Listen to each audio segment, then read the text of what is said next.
Guys, एक बात बताओ, क्या आपका पैसा स्लीप मोड में है या एक्चुअली काम कर रहा है?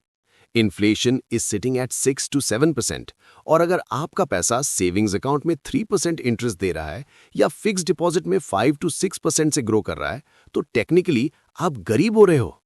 आज हम बनाएंगे एक वेल्थ आर्किटेक्चर। नो बोरिंग ज्ञान, बस सीधा एक्शन प्लान। इमरजेंसी फंड से लेकर यूएस स्टॉक्स और क्रिप्टो तक हम सब कवर करेंगे।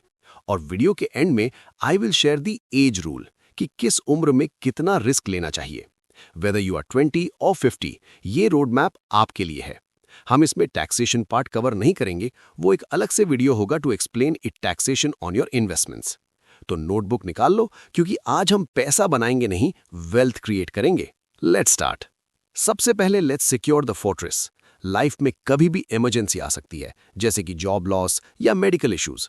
मोस्ट इंडियंस अपना इमरजेंसी फंड सेविंग्स अकाउंट में रखते हैं, which is a big mistake. Savings account आपको देता है मुश्किल से 2.7 to 3%। इन्फ्लेशन उससे डबल है।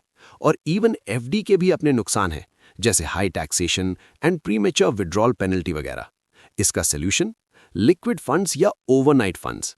लिक्विड फंड्स म्यूचुअल फंड्स का वो सेफ कॉर्नर है जो गवर्नमेंट टी बिल्स और हाई रेटेड कंपनीज में पैसा लगाता है।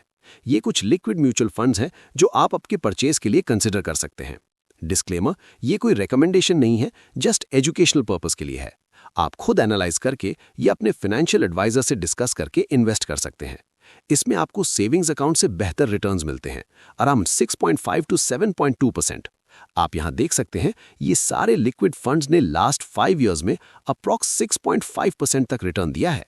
ये 100% सेफ नहीं है, बट ऑलमोस्ट इक्वली सेफ कह सकते हैं। ये मोस्टली गवर्नमेंट बैक्ड इंस्ट्रूमेंट्स में इन्वेस्ट होता है, जैसे आरबीआई, टी बिल एटसेट्रा पे। आप इसका रिटर्न देख सकते हैं, एक कंसिस्टेंट रेट से ग्रो करता है, मार्केट के फ्लक्चुएशन पे डिपेंड नहीं रहता। Best part, Insta redemption. कुछ लिक्विड फंड्स जैसे कि ओवरनाइट फंड्स में आप रात के 2 बजे भी बटन दबाओ और पैसा 30 मिनट्स में बैंक अकाउंट में। ये ओवरनाइट फंड्स होते हैं। टैक्स स्लैब रेट पर लगेगा, लेकिन रिटर्न्स बेटर हैं। एक्शन आइटम, अपने 4 से 6 महीने के खर्चे का टोटल निकालो और उसे एक लिक्विड फंड में पार्क कर दो। ये इन्वेस्टमेंट नहीं, ये आपकी नींद का इंश्योरेंस है। और ये महीने का खर्चा बेसिक खर्चा होना चाहिए, जो आपके मैंडेटरी खर्चे होते हैं।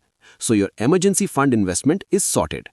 अब आते हैं असली वेल्थ क्रिएशन पर, इक्विटी मार्केट। इसे हम एक इंडियन थाली की तरह समझेंगे। 1. The rice and roti core, Nifty 50 index fund. ये आपका स्टेपल डाइट है। इंडिया की top 50 companies, Reliance, HDFC, TCS.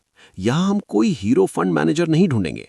चुपचाप एक Nifty 50 index fund direct plan pick करो, जिसका एक्सपेंस रेशियो कम हो, ताकि लीस्ट कट जाए फंड मैनेजर को। इंडिया में बहुत सारे फंड हाउसेज हैं, जिनसे आप कोई भी एक को चूज करके इन्वेस्ट कर सकते हो। ये आपको लॉन्ग टर्म में स्टेबल 12 to 14% रिटर्न्स दे सकता है, based on last 20 to 25 years return, जो काफी safe and no brainer option बन जाता है। इसमें आपका एलोकेशन 50% तक ले सकते हैं। 2. द दाल एंड सब्जी ग्रोथ, निफ्टी मिड कैप 150। थोड़ा टेस्ट बढ़ाना है तो enter Nifty mid cap 150। History बताती है कि 10 इयर्स रोलिंग रिटर्न्स में मिड कैप इंडेक्स ने स्मॉल कैप्स को बीट किया है विद लेस वॉलेटिलिटी। आप देख सकते हैं, इस टाइम्स ऑफ इंडिया के आर्टिकल में 10 इयर्स का एवरेज रिटर्न था 17.3% एंड स्मॉल कैप का 15.1%। सो यहां भी पैसिव फंड्स पे जाओ। कोई भी अच्छा Nifty mid cap 150 index fund ले लो और उसमें इन्वेस्टमेंट शुरू कर दो। ये कंपनीज फ्यूचर की लार्ज कैप्स हैं। आज ये मिड कैप है, बट इनमें से कुछ फ्यूचर में लार्ज कैप बन जाएंगी। इसमें आप 20 to 30% तक एलोकेट कर सकते हैं। 3. द पिकल स्पाइस, थोड़ा ज्यादा रिस्क, थोड़ा तीखा। स्मॉल कैप्स में पैसिव इन्वेस्टमेंट मत करो। यहां एक्टिव फंड मैनेजर चाहिए जो कचरा कंपनीज फिल्टर कर सके। ऐसे फंड्स स्मॉल कैप फंड्स देखो, जिन्होंने हिस्टोरिकली अच्छा अल्फा जनरेट किया है, मींस हाई रिटर्न्स। लेकिन याद रखना, ये वॉलेटाइल है, मींस जितने जल्दी ऊपर चढ़ते हैं उतने ही जल्दी नीचे भी गिरते हैं। सो एलोकेट ओनली 15 to 20% हियर। अब बात करते हैं गोल्ड की। पहले हम सॉवरेन गोल्ड बॉन्ड्स चिल्लाते थे, पर बैड न्यूज ये है कि गवर्नमेंट ने फ्रेश सॉवरेन गोल्ड इश्यूज बंद कर दिए हैं। बट आप अभी भी सेकेंडरी मार्केट से ले सकते हो, बट लिक्विडिटी कम रहती है। तो अब क्या करें? फिजिकल गोल्ड में making charges and GST waste मत करो। यूज गोल्ड ईटीएफ्स या गोल्ड बीज, जो सबसे लिक्विड है, इजीली बाय सेल होता है। अगर लॉन्ग टर्म सिप करना है, आप कोई भी गोल्ड बीज सिलेक्ट कर सकते हो, अच्छे इन्वेस्टमेंट फर्म का। इसमें आप 5 to 7% इन्वेस्ट कर सकते हो। सिल्वर भी जरूरी है क्योंकि ईवीज और 5G में सिल्वर यूज होता है, और लास्ट ईयर सिल्वर ने भी इसी डिमांड के वजह से 200% का रिटर्न दिया है। 2-3% एलोकेशन सिल्वर ETFs में डाल सकते हैं। ये भी कोई भी ब्रोकर अकाउंट से ले सकते हो। आपको बस सिल्वर ETF करके सर्च करना है।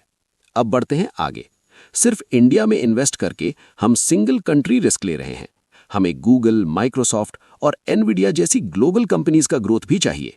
रिसेंटली आर्टिफिशियल इंटेलिजेंस AI के वजह से काफी सारे US tech stocks run up किए हैं, लेकिन प्रॉब्लम यह है कि RBI लिमिट्स की वजह से काफी इंटरनेशनल म्यूचुअल फंड्स में नया पैसा लेना बंद है। लेकिन कुछ रास्ते खुले हैं। आप Nasdaq fund of fund check कर सकते हैं अगर सिप ओपन है, या फिर नैस्डैक 100 ETF स्टॉक एक्सचेंज से ले सकते हैं। बस चेक कर लेना कि प्राइस उसकी एक्चुअल वैल्यू NAV से बहुत ज्यादा महंगा, प्रीमियम ना हो। इंडिया में ऐसे ETF काफी कम है, बट आप उनसे इन्वेस्ट कर सकते हो। ऑल्टरनेटिवली आप थर्ड पार्टी ऐप्स जैसे कि एंड मनी या वेस्टेड से डायरेक्ट US स्टॉक्स खरीद सकते हो। ये कोई पेड प्रमोशन नहीं है, बस आपको ऑप्शन बता रहा हूं US स्टॉक्स में इन्वेस्ट करने का। अब वो मसाला जो सबको चाहिए, क्रिप्टो। लिसन केयरफुली, इसमें सिर्फ 1 to 2% पैसा लगाना, वो पैसा जिसके डूबने से आपको हार्ट अटैक ना आए, और चाहो तो इसको स्किप भी कर सकते हो। Stick to blue chips, bitcoin, BTC and ethereum ETH। Use compliant Indian exchanges जो क्रिप्टो में इन्वेस्टमेंट अलाउ करते हैं, क्योंकि टैक्स कंप्लायंस जरूरी है। याद रखना, इंडिया में क्रिप्टो गेन्स पर फ्लैट 30% टैक्स है, plus 1% TDS। Invest via SIP, ₹100 और 500 weekly is enough only if you want to take that risk. Finally, ये सब मिक्स कैसे करें? Use the 110- age rule. अगर आप 30 साल के हो तो 110 - 30 is equal to 80% equity, balance 20% in gold और डेट। जैसे जैसे एज बढ़ेगी, इक्विटी कम करते जाओ और स्टेबिलिटी गोल्ड या डेट बढ़ाते जाओ। जैसे आप लेट्स से 50 साल के हो तो 110 - 50 इज इक्वल टू 60% इक्विटी में डालो, बाकी 40% सेफ एसेट्स लाइक गोल्ड या डेट फंड्स में डालो। Summary, road map. 1. Emergency liquid funds, 4 to 6 months expenses. 2.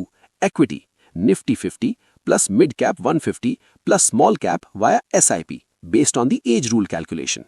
3. Hedge, gold Bs or ETF, 10% portfolio. 4. Global, US tech, 10% portfolio. 5. Kicker, crypto, max 2%. इससे simple और effective plan आपको नहीं मिलेगा। Start your SIPs today. Market को time मत करो, बस time दो। इन्वेस्टमेंट कोई रॉकेट साइंस नहीं है, wealth discipline and systematic investment होता है। वीडियो हेल्पफुल लगा तो लाइक और फाइनेंस चैम्प को सब्सक्राइब जरूर करना। See you in the next one.